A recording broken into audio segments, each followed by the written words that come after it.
Bilan du projet Gavi, l'urgence vaccinale au cœur des priorités, avec plus de 33 000 enfants zéro dose recensés au Burkina.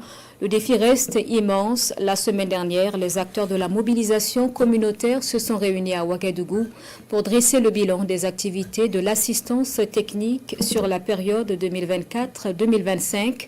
Reportage. C'est l'heure du bilan pour le projet d'assistance technique de Gavi pour la promotion de la vaccination.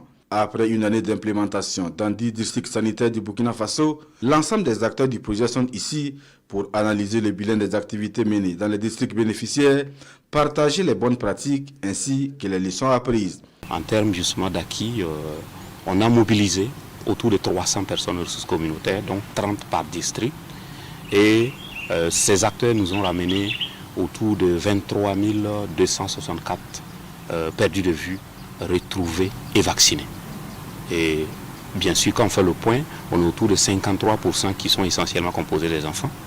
Mais nous avons également mis l'accent sur les femmes et les jeunes filles pour ce qui est justement du vaccin contre le cancer du col de l'utérus.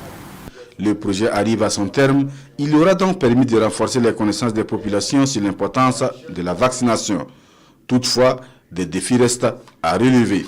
L'objectif phare principal, c'est de faire en sorte que tous ceux qui sont perdus de vue, c'est-à-dire que ceux que les autorités sanitaires n'ont pas pu toucher dans le cadre de la vaccination, que nous puissions les rechercher et qu'ils puissent se présenter donc auprès des services donc de santé pour la vaccination. Donc c'était vraiment l'objectif principal de ce projet et nous l'avons fait dans plusieurs districts sanitaires et les résultats ont été très concluants.